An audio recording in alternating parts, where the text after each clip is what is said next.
잠깐 얘기 나눈 것처럼 오늘 종료주일 맞아요. 교회력으로 부활주일 전주일이 종료주일이에요. 왜냐면 그날 우리 주님께서 예루살렘 성전에 마지막으로 올라가시거든요. 올라가시는데 그때 주님께서 말씀하신 것처럼 이미 구약에 예언되어 있는 말씀처럼 한 번도 사람이 타지 않았던 어린 나귀, 성경에 보면 사귀 새끼 이렇게 얘기해요. 새끼죠. 그 어린 나귀에 올라타셔서 입성하십니다. 사람들이 옷을 깔고 펴고 손에는 종려 나무가지를 들고 흔들면서 하나님을 우리 주님을 찬양해요. 호산나 호산나, 다윗의 왕, 다윗의 자손으로 오신 우리의 왕이시여, 호산나 호산나 찬양합니다. 그 호산나 찬양을 드리며 예수님이 예루살렘 성으로 입성하셨어요. 그런데 여러분, 그때 예수님이 입성하시는 걸 보고 기뻐하며 찬양하며 호산나 했던 사람들은 어떤 마음이었냐? 우리의 조상들도, 그리고 우리도 오랫동안 기다려왔던 드디어 메시아 이스라엘 왕이 오시는구나, 이렇게 기대했어요. 이스라엘 왕. 왜냐면 여러분, 그들은 지금 로마의 압제 가운데 살고 있었거든요. 이제 이 압제로부터 우리를 구원해 줄 왕이 필요했던 거예요. 메시아가 필요했어요. 그분이 바로 저 예수님이라면 그분이 틀림없어. 왜? 그동안 공생애 동안 봤거든요. 물고기 2마리 보리떡 5개로 남자만 5,000명이 넘는 그 많은 사람을 먹이고도 12광주리가 남았던 것을 봤거든요. 저분만 있으면 돼. 저분만 있으면 우리 먹고 살 걱정 없어. 저분만 있으면 이 압제로부터 우리를 구원해 주실 거야. 이런 일말의 기대감들이 있었거든요. 사람들은. 그런데 여러분, 예수님은 어떠셨어요? 그렇게 해서 호산나 소리를 들으며 성전으로 올라가신 후에 며칠이 안 돼서 우리 주님 십자가에 달려 돌아가셔요.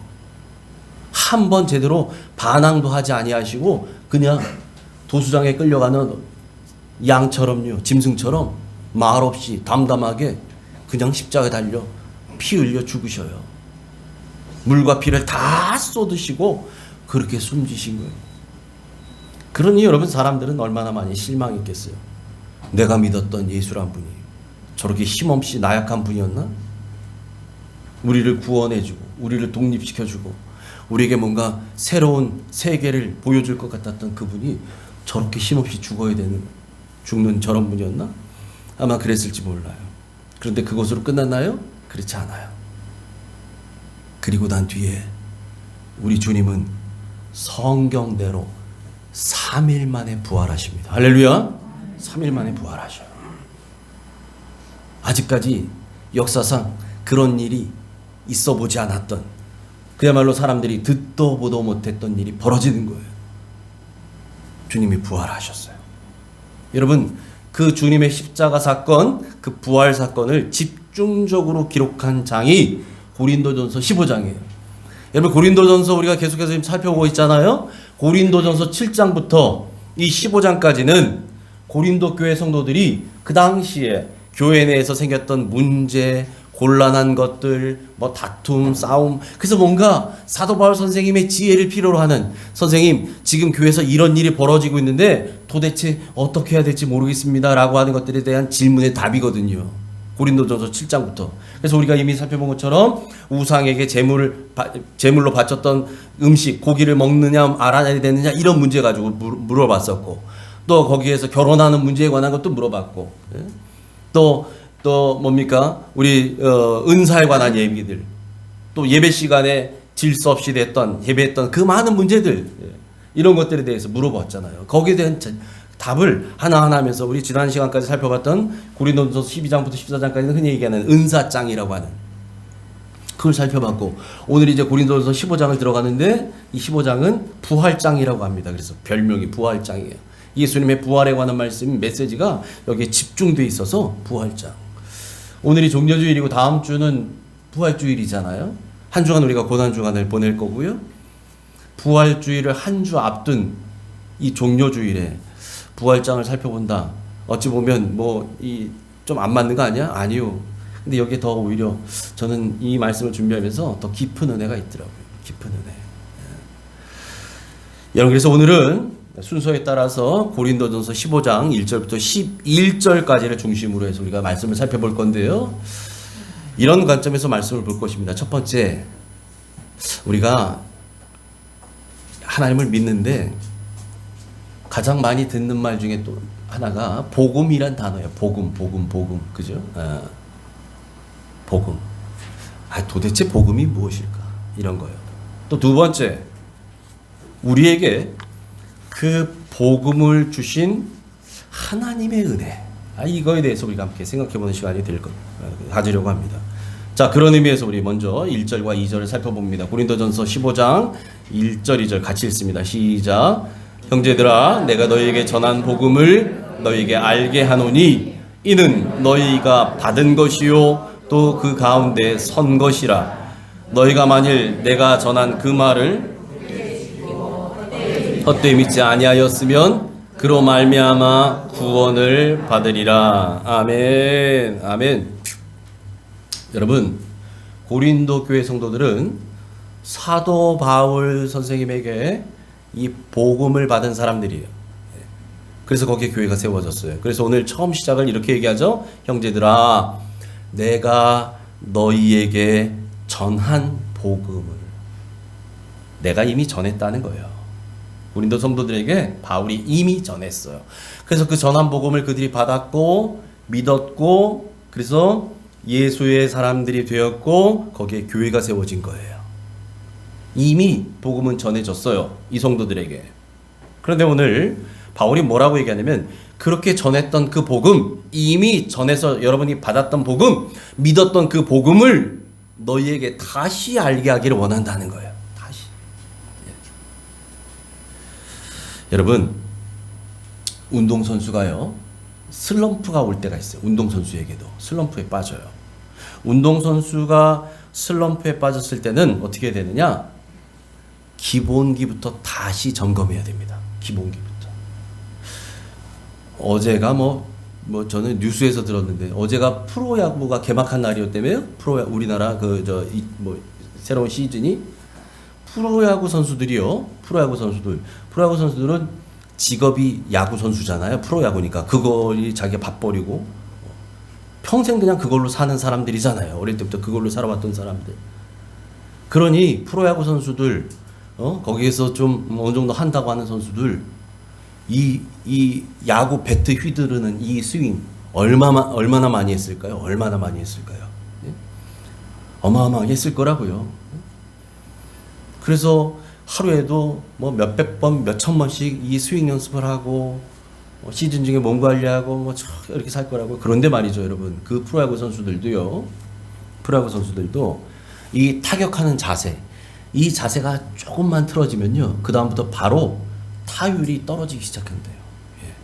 우리가 볼 땐 잘 몰라요. 그래서 예전에 TV 한번 보니까 전성기 때 이 배팅하던 스윙하던 폼을 찍은 영상하고 슬럼프에 빠졌을 때 찍었던 영상하고를 비교를 딱 합니다. 그러니까 확연히 다른 것이 보여요. 배트가 나가는 각도가 달라지고 허리를 트는 이 동작이 다르고 뭐가 다르더라고요. 다른 게 보여요. 예. 그럴 때 코치가 필요해요. 그럴 때 코치가 그걸 보고서 체크를 하는 거예요. 점검하는 거예요. 아하, 기본 자세부터 지금 틀어져 있구나. 다리가 좌우가 벌어져 있는 각도, 이런 거, 아주 디테일한 그런 것까지 여러분 하나하나 다 점검하기 시작합니다. 여러분, 우리 신앙생활도 마찬가지예요. 우리 신앙생활이 흐트러지기 시작하면요, 영적 슬럼프가 오게 돼 있어요. 영적 슬럼프가 옵니다. 영적 슬럼프가 왔을 때는요, 기본으로 돌아가야 돼요. 기본으로. 여러분, 그래서 우리 교회도 지난 한 3년여간의 전 세계를 휩쓸었던 이 코로나 전국, 이게 지금 완화되고 난 이후부터 코로나 때 느슨해졌던 우리의 신앙의 기본을 다잡기 위해서, 그래서 우리가 예배 생활, 기도 생활, 말씀 생활, 또 전도 생활까지 이거에 집중하는 거예요. 예? 그리고 오후에 우리 예배 끝나고 밥 먹고 난 뒤에 뭐예요? 산책 전도 나갑니다. 20분씩. 이젠 전도예요. 이 공원에 얼마나 많이 사람들이 오는지 몰라요. 다시 말씀드리지만 거기 나가서 거기 있는 사람 꼭 붙잡고 우리 교회로만 오세요. 여러분 이렇게 하는 건 전도 아니고요. 그건 인도하는 거죠. 전도는 예수를 전하는 게 전도예요. 여기 와 있는 분들, 이 동네 안 사시는 분들 계시잖아요. 굳이 우리 교회만 와야 될 필요는 없는 거죠. 가까운 교회 가고 집 앞에 교회 가고. 분명한 건 예수를 알게 하는 거예요. 예수를. 예수 없는 그 소망 없는 인생들에게 예수를 심어주는 게 전도예요. 그러다 또 하나님께서 우리에게 허락하신 영혼이 있다면 우리 교회 오는 거죠. 그렇게 전도합니다. 그 뒤에 우리 와서 뭐예요? 말씀 읽어요. 말씀 읽어요.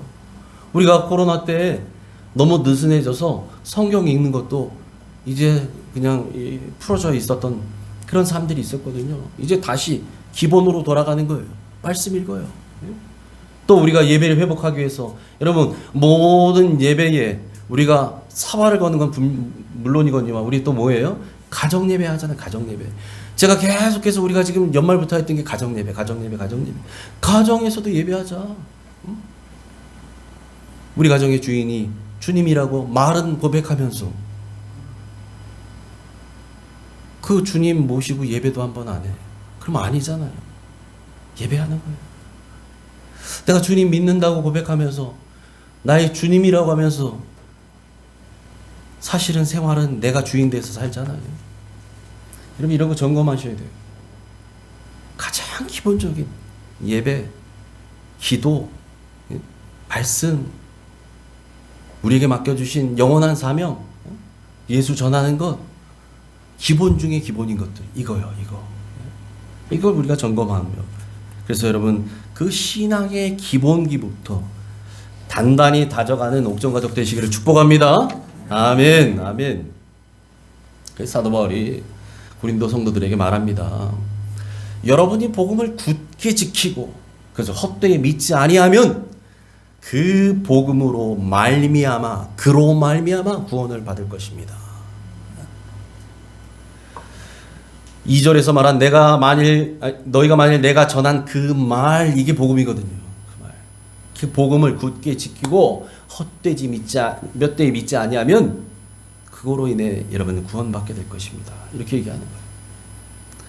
여러분 말씀을 굳게 지킨다는 건 헛되이 믿지 않는다는 건 말씀대로 사는 삶을 살아가는 거예요. 말씀이 인도하는 삶을 사는 거예요. 말씀하시는 대로 아멘하며 가는 거죠. 입은 아멘 하는데 몸은 아멘이 안 되는 거 말고요. 내 입도 아멘이 되지만 내 몸도 아멘이 되는 거. 이게 순종이잖아요. 이게 순종이에요. 예수님 믿는다고 하지만 말은 믿는데 삶은 안 믿어. 그럼 예수님이 뭐라고 하시겠어요? 여러분 우리는 말과 삶이 하나 되는 사람인 줄 믿습니다. 여러분 그렇게 복음을 굳게 지키는 거 그게 복음을 헛되이 믿지 않는 거예요. 그래서 1절의 마지막에서도 이렇게 얘기하죠. 너희가 그 가운데 선 것이라. 여러분 복음의 굳건히 복음 위에 말씀 위에 우리가 서 있어야 되는데 말씀 위에 바로 서 있지 못하다. 이건 다시 말하면 우리의 신앙에 문제가 있다. 빨간불 들어왔다는 얘기예요. 빨간불 들어왔다. 내가 지금 말씀 위에 바로 서 있는가? 이거 점검하셔야 돼요. 이거. 그래서 바울이 믿음의 아들인 자기의 믿음의 아들인 디모데에게 보냈던 서신서 디모데 후서에도 이 말씀이 있어요. 디모데 후서 3장 14절 상반절 같이 읽습니다. 시작. 그러나 너는 배우고 확신한 일에 거하라. 아멘. 배우고 확신한 일에 거하래요. 배우고 확신한 일. 야 이게 뭘까? 보다 더 쉬운 성경 우리 세번역 성경을 제가 한번 준비했어요. 같이 읽어보죠. 시작. 그러나 그대가 배워서 굳게 믿는 그 진리 안에 머무십시오. 아멘. 아멘.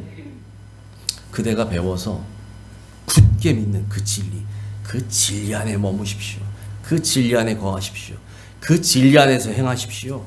여러분 배우고 확신한 일, 또 배워서 굳게 믿는 진리 이게 뭘까요? 이게 복음이에요. 이게 복음. 이 진리가 복음이라고요. 그러니까 복음은 우리가 배워서 확신한 것, 배워서 깨달아서 굳게 믿게 된 그 진리 이걸 복음이라고 한다고요. 자, 그렇다면 여러분, 복음의 알맹이는 뭐예요? 알맹이. 복음의 내용은 뭐냐? 이거 오늘 말씀을 통해 그걸 한번 볼게요. 복음에 우리가 복음 하는데 도대체 그래요.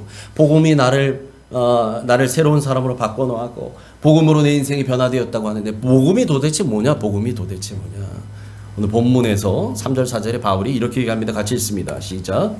내가 받은 것을 먼저 너에게 전하였노니 이는 성경대로 그리스도께서 우리 죄를 위하여 죽으시고 장사 지낸 바 되셨다가 성경대로 사흘 만에 다시 살아나사. 아멘. 아멘. 아하, 그렇구나. 내가 받은 것, 예? 사도 바울이 받았던 것, 그 복음. 그래서 그것을 먼저 너에게 전하였노니, 이 고린도 성도들에게 전하였던 것, 그 복음이 뭐냐? 이는 성경대로, 구약 성경에 기록되어 있는 그 모든 예언의 말씀대로 예수 그리스도께서 우리 죄를 위하여, 여러분과 저의 죄를 위하여 죽으셨다는 거예요. 여기서 끝난 게 아니죠. 죽으시고 장사 지낸 바 되셨다가 완전히 죽었다는 얘기래요. 장사 지냈다는 얘기는 완전히 죽은 겁니다. 우리도 여러분 돌아가시면 바로 장례 안 하고 상 기간을 3일장 4일장을 치르잖아요. 그 기간이 끝나면 이건 완전히 살아날 기미가 없는, 가능성 없는 거예요. 완전히 돌아가신 거예요. 자, 그리고 난 다음에 화장을 하든지 매장하든지 하잖아요. 우리 주님도 장사 지낸 바 되셨다가 완전히 죽었다 이 말이에요. 그런데 사흘 만에 성경대로 다시 부활하셨다 라고 하는 이 사실, 여러분 이 사실을 복음이라고 합니다. 이 사실이에요. 그런데 그 사실을, 그게 그냥 사실로만 그치는 것이 아니라 그 사실이 나하고 무슨 관계가 있는데, 여러분 명의가 있어요. 손만 대면 그 죽을 병도 고치는 명의라는 분이 있다고 해요. 그 명의가 있으면 뭐예요? 내가 그 명의에게 치료를 받아야 나에게 도움이 있는 거잖아요. 그 명의가. 여러분 복음이 그것인데 그 복음하고 나하고 관계없으면 이 복음은 나에게 아무 영향을 못 미치죠. 그 복음을 통해서 나의 삶이 바뀌고 나의 삶이 죽을 영혼이 새로운 삶으로 변화되고, 여러분 이런 변화가 일어나야 되는데, 그래서 복음은 아까 뭐라고 얘기해요? 배우고 확신한 것에 거하라. 배우고 확신한 것. 세번역 성경으로 봤을 때 배우고 확신하고 그것을 깨닫고 굳게 믿게 된 것, 복음으로 말미암아 굳게 믿은 그 믿음으로 세워진 것, 여기에 거하게 될 때 이것을 복음이라고 한다라는 거죠.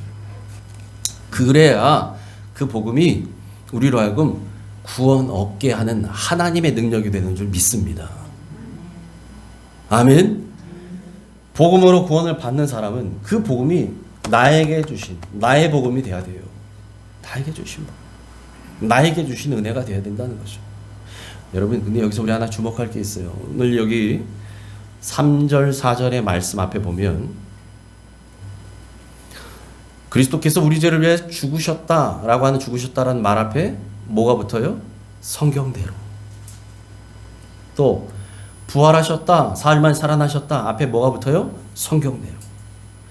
예수님의 십자가와 부활, 예수님의 죽음과 부활 앞에는 다 성경대로란 말씀이 들어가요. 성경대로. 성경대로. 그러니까 예수님은 성경대로 죽으신 것이고, 누굴 위해? 우리를 위해. 더 정확히 우리의 죄를 위해. 그리고 그 성경대로 다시 살아나셨다는 거예요. 그래서 예수님의 생애는 성경대로 살아가신 순종의 역사인 줄 믿습니다. 아멘. 성경대로 살아가셨어요.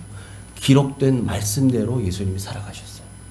그리고 약속의 말씀대로 십자가를 지시고 약속의 말씀대로 부활하셨다는 사실이죠. 할렐루야.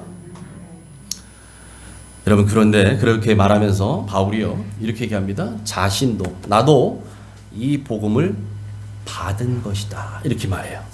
볼까요? 네. 3절에 이렇게 얘기하죠.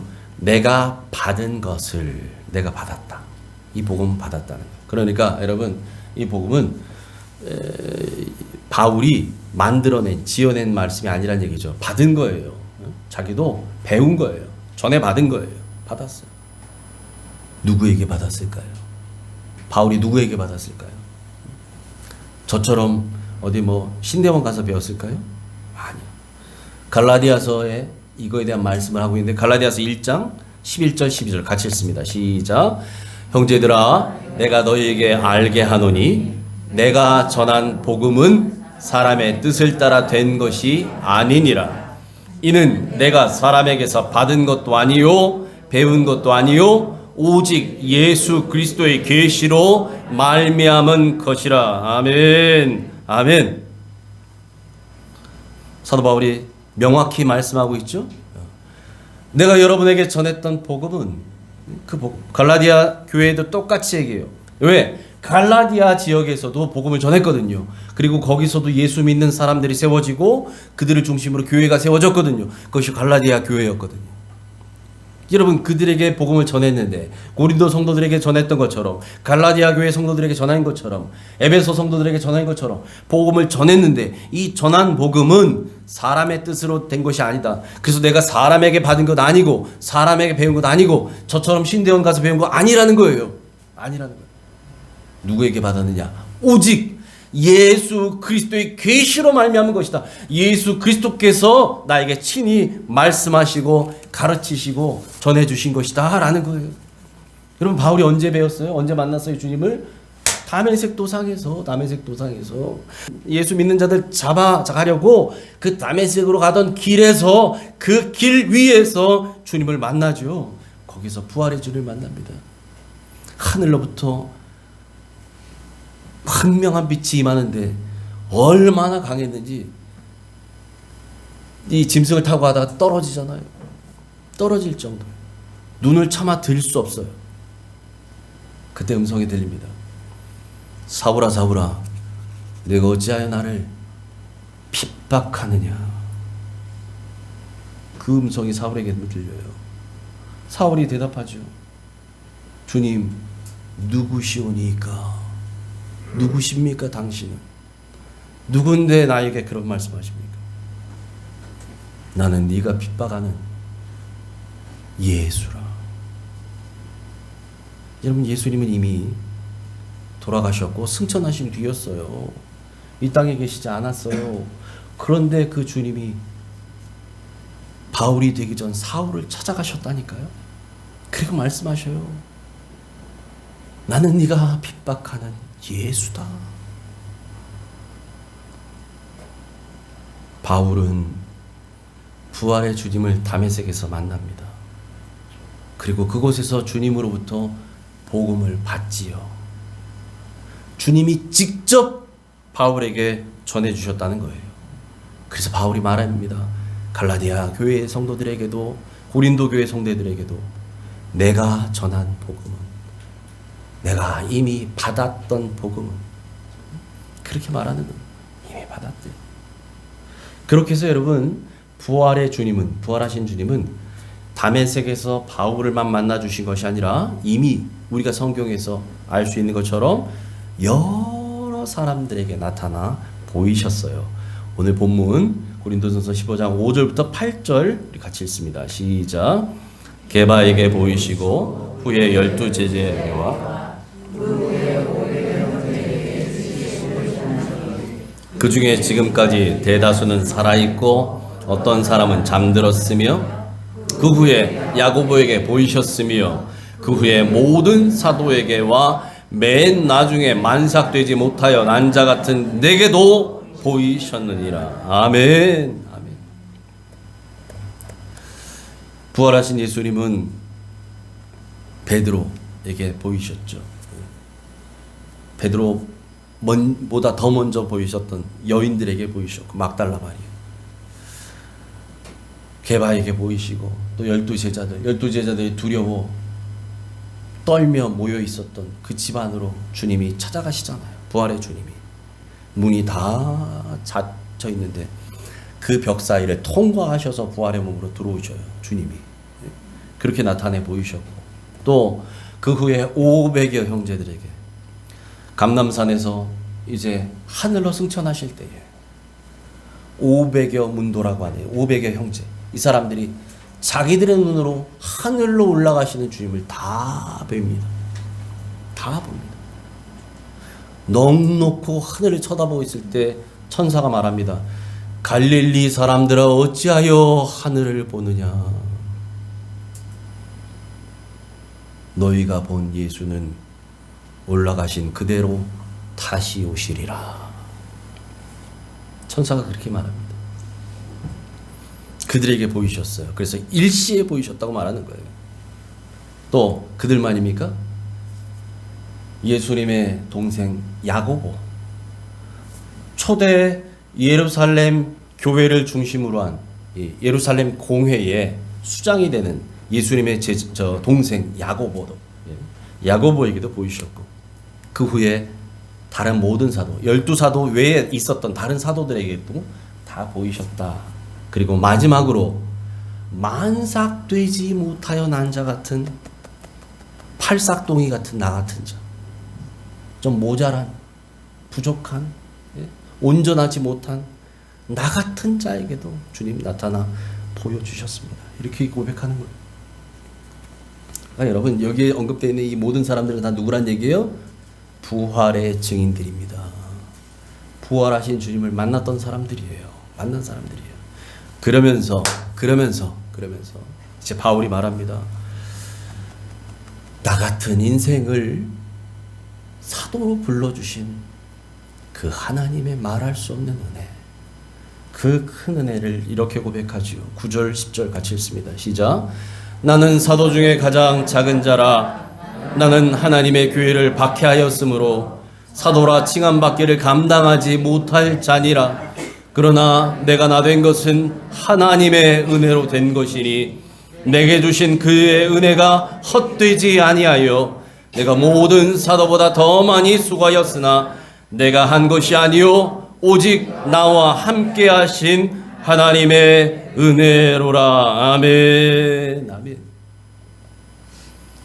여러분, 사도는요, 사도라고 하는 이 호칭을 받을 수 있는 사람은 적어도 두 가지의 조건을 충족하고 있어야 돼요.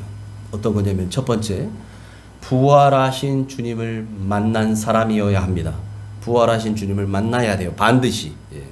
두 번째, 그 부활하신 주님으로부터 사명을 받은 사람이어야 해요. 다시 말해서 보내심을 받은 사람, 사명을 받고 보내심 받은 사람이어야 합니다. 이 두 가지 조건을 갖춰야 사도라고 말해요. 사도. 사도 요한, 사도 베드로, 사도 바울, 사도라고 그래요. 이 두 가지 조건. 여러분, 그런 맥락에서 볼 때에 바울은 이 두 가지 조건을 충족하는 사람이었어요. 앞서 말씀드렸죠. 그가 어디서 부활의 주님을 만나요? 다메섹 도상에서. 다메섹 도상에서 주님을 만나요. 그리고 그 다메섹 도상에서 만난 주님으로부터 그는 특별한 사명을 받습니다. 그가 눈이 멀어서 집가라고 하는 동네에 들어가서 거기 유다라고 하는 사람의 집에 머물러 있을 때에 아나니아라고 하는 선지자가 우리 주님의 말세지를 듣고 찾아갑니다. 사울이란 자를 찾아가라. 유다의 집에 가서 그가 앞을 못 보고 있을 것이다. 3일 동안 앞을 못 보고 있어요. 3일 동안.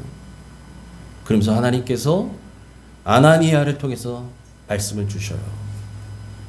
이는 이방인들을 위한 사도로 구별한 나의 그릇이다. 나의 사람이다. 부르셔요. 바울은 하나님께서 이방인을 위한 사도로 따로 부르셨어요. 그러니까 여러분, 예수님의 12사도와는 결이 좀 다르죠. 결이 좀 달랐어요. 처음부터. 바울은 아예 처음부터 하나님, 이 주님께서 기름 부으실 때부터 너는 이방인들에게 가서 복음을 전할 나의 그릇으로 내가 따로 쓰겠다라고 하셨다는 거예요. 그러니까 여러분, 바울은 두 가지 사도로서의 조건을 충분히 갖고 있는 사람이에요. 부활하신 주님도 만났죠. 그 주님으로부터 사명도 부여받았어요. 그래서 이방 족속에게 보내심을 받은 사람이라는 거예요. 그런데도 그런데도 바울이 그런 자기 자신을 뭐라고 고백하냐? 나는 사도로 칭함받기도 감당치 못할 자다. 이렇게 얘기하잖아요. 9절 마지막에 사도라 칭함받기를 감당치 못할 자입니다. 왜 이렇게 고백해요? 그 위에 그가 얘기하잖아요. 나는 하나님의 교회를 박해하던 놈이었습니다. 내 출신은 다른 사도들과 다릅니다. 다른 주님의 제자들과 전 다른 삶을 살아왔습니다. 저는 교회를 박해하던 놈입니다. 예수 믿는 자들, 사람들을 잡아 가두고 죽이는 일에 앞장섰던 놈입니다. 그래서 나는 사도라 칭함 받기도 감당할 수 없는 그런 처지의 놈입니다. 이런 걸 고백하죠. 그래서 바울이 얘기하는 거예요. 그런데도 불구하고 나를 사도로 불러주셨습니다. 그래서 나는 사도 중에 가장 작은 자입니다. 만약 사도들을 줄로 쭉 세워서 제일 큰 사도부터 한 줄로 쭉 세운다면 저는 맨 마지막 꼬리에 쓸 놈입니다. 이런 얘기예요. 사도가 되겠다고 바울이 말한 거 아니었어요. 바울이 원한 거 아니었어요. 근데 주님이 그를 부르셨어요. 택하셨어요. 사명을 맡기셨어요. 그래서 사도가 된 거예요. 내가 되겠다고 한 게 아니라 되었는데 아무리 생각해봐도 나는 자격 없는 놈입니다. 그래서 사도가 되긴 됐는데 나는 사도 중에 가장 작은 자입니다. 8절에 그가 뭐라 그래요? 만삭되지 못하여 난 자 같은 나입니다. 그렇게 겸손히 말합니다. 여러분, 주님을 정말 만난 사람은요, 겸손해집니다. 겸손해질 수밖에 없어요. 주님을 만나서 내가 어떤 존재였는지를 깨달아 알게 된 사람은 교만할 수가 없어요. 내가 어떤 존재인지 분명히 알았거든요. 여러분, 그래서 우리도 아무리 생각해봐도 자격 없는데, 그 자격 없는 나를, 이미 죽었어도 골백 번 더 죽었어도 주님께 아무 할 말 없는 나를, 그런 죄인 중에 괴수 같은 나를 택하시고 살리시고 자녀 삼으시고 거기에 사명까지 우리에게 맡기셨다는 것, 그 사명 감당할 수 있을 만한 은사도 주셨다는 사실, 여러분 이 은혜를 잊지 마시기 바랍니다. 아멘. 여러분, 이게 사도 바울만의 고백이 아니라 저와 여러분 우리의 고백이 되기를 축복합니다. 여러분, 다른 건 몰라도 이것만 잊지 않는다면 우리는 절대로 교만해질 수 없어요. 이 사실만 잊지 않는다면 우리는 감사하지 않을 수 없는 줄 믿습니다. 바울은요, 평생 이것을 잊지 않고 살았던 사람이에요. 그래서 사도행전에만 봐도 그가 주님을 처음 만났던 그 다메섹에서의 그 사건을 그가 법정에서까지 2번이나 그가 당당하게 그가 이야기하는 것들을 성경에서 말하고 있잖아요. 바울은 알고 있어요. 내가 어떤 존재였는지. 이걸 평생 잊지 않고 살았던 사람이에요. 평생. 그래서 그가 뭐라고 고백해요? 내가 나 된 것은 하나님의 은혜입니다. 내가 나 된 것은 하나님의 은혜입니다. 하나님의 은혜입니다. 우리 인생의 고백도 그와 같기를 소망합니다. 나의 나 된 것은 하나님의 은혜입니다. 그래서 아무리 생각해봐도 하나님의 은혜로 밖에는 설명될 수 없는 인생을 살아왔다고 고백하는 사람, 여러분, 그 사람은요, 이 땅을 살아가되 하나님께서 내게 주신 은혜가 헛되지 않도록 살아갑니다. 아멘. 여러분, 내 능력, 내 재주, 내 돈, 내 잘난 것, 내 인맥으로 살아온 것이 아니라는 걸 내가 깨달았어요. 여러분, 그래서 아무리 생각해봐도, 아무리 머리를 짜봐도 도저히 하나님의 은혜라는 것 외에는 설명할 수 없어요, 내 인생을. 예? 여러분, 이것을 믿는 사람이라면, 그렇게 고백하는 사람이라면 우리의 삶도 달라진다는 거예요. 우리의 삶도. 내가 그런 은혜를 받았어. 내가 그런 은혜를 받았습니다. 그렇다면 나에게 베풀어 주신 그 은혜가 헛되지 않도록 살아가게 되는 줄 믿습니다. 나의 나 된 것이 하나님의 은혜입니다. 하나님의 은혜 외에는 내 인생이 설명될 수 없는 인생입니다. 라고 고백하는 사람은 하나님을 위해 더 많이 수고하지만 오히려 그것을 기쁨으로 여깁니다. 왜요? 하나님의 은혜로 내가 오늘 살고 있기 때문에. 그래서 나에게 맡겨준 사명을 감당할 때도요, 내 힘으로 하려고 하지 않아요. 주님이 주시는 힘으로 감당하기에 그 모든 것이 하나님이 하셨습니다. 하나님이 은혜입니다. 라고 다시 한번 고백하는 줄 믿습니다. 아멘. 아멘.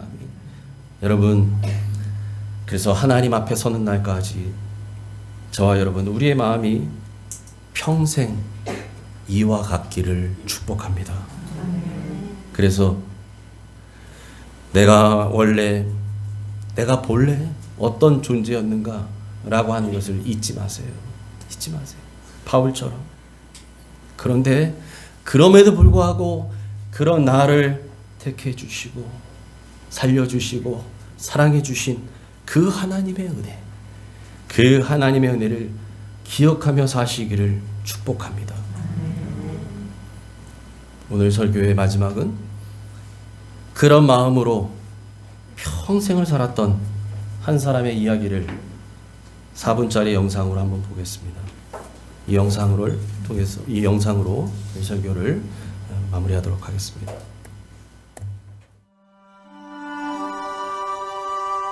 (1772년) 작사되어 만들어진 찬송 Amazing Grace. 이 찬송은 전 세계 사람들, 특히 연약하고 힘없는 사람들, 억압받고 고통받는 사람들의 노래가 되었습니다. 1838년 강제 이주를 당한 체로키 인디안들이 추위와 질병에 죽은 수많은 사람들을 보며 지나가던 눈물의 길에서, 1861년 노예 해방을 위한 남북전쟁 때 남군과 북군의 진영에서, 1960년 흑인 인권을 위해 투쟁하던 마틴 루터 킹 목사의 집회에서, 1989년 동서독을 가로막던 베를린 장벽이 무너지는 곳에서, 1990년 29년 만에 넬슨 만델라가 석방되는 곳에서, 2001년 9.11 테러로 애통하는 사람들을 위로하는 곳에서 어메이징 그레이스는 수많은 사람들에게 위로와 희망의 메시지가 되었습니다. 이것은 어메이징 그레이스 안에 한 사람의 눈물로 들여진 평생의 간증이 있었기 때문입니다. 나는 죄인의 괴수입니다. 11살부터 선원 생활을 시작하면서 거친 말과 폭력, 도덕적 타락과 방탕의 삶을 살았습니다. 무신론에 빠져 하나님을 모독하고 세상의 모든 죄를 찾아 즐겼습니다. 결국 잔인한 노예상인이 되어 수천 명의 아프리카 사람들을 무자비하게 잡아 팔아넘기는 일까지 하였습니다. 그러던 어느 날 큰 폭풍으로 배가 침몰할 위기 속에서 나는 어머니의 기도소리와 찬송소리를 기억하였고, 그때야 비로소 하나님 앞에 무릎을 꿇게 되었습니다. 나 같은 죄인도, 아니 죄인의 괴수인 나도 하나님은 결코 버리지 않으시고 구원해 주신 것입니다. 이 사람이 바로 영국 국교회 목사가 되어 남은 평생을 복음을 전하며 노예 해방을 위해 힘썼던 존 뉴턴입니다.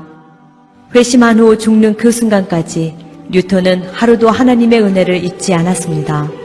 나는 두 가지를 매일 기억하고 있습니다.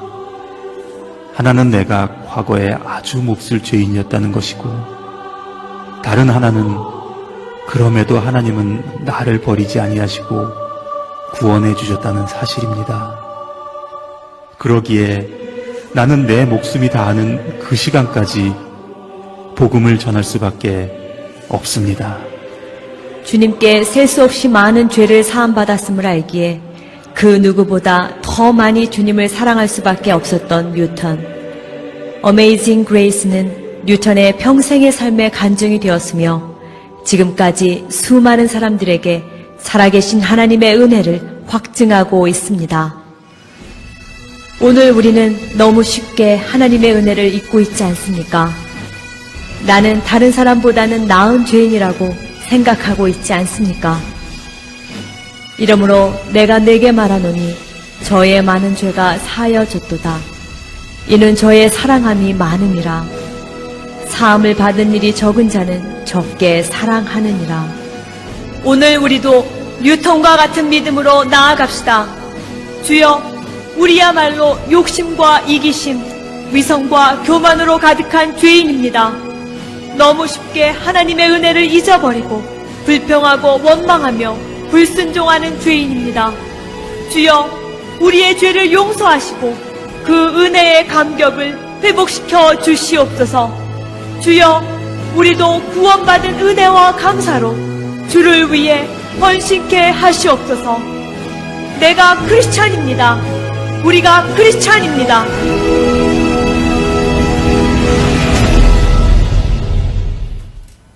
여러분, 존 뉴턴이 했던 그 말, 저도 참 좋아하는 말인데 나는 매일 두 가지를 기억합니다. 하나는 내가 얼마나 몹쓸 죄인이었는지, 또 하나는 그럼에도 불구하고 하나님은 그런 나를 용서해 주셨다는 사실입니다. 여러분, 이걸 잊지 않는 우리가 되기를 축복합니다. 하나님 아버지,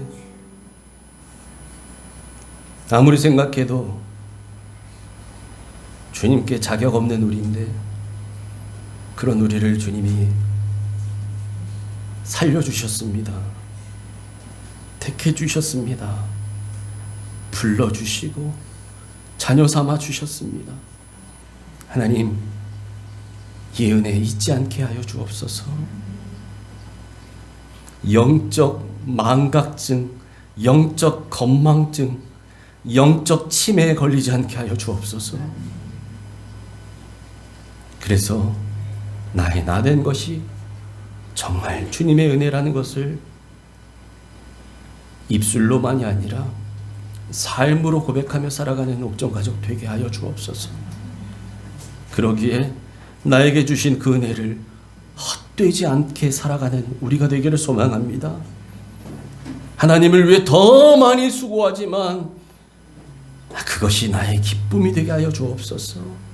맡겨준 사명도 감당할 만한 힘 공급해 주시기에 감당할 수 있으니 다 주님의 은혜입니다.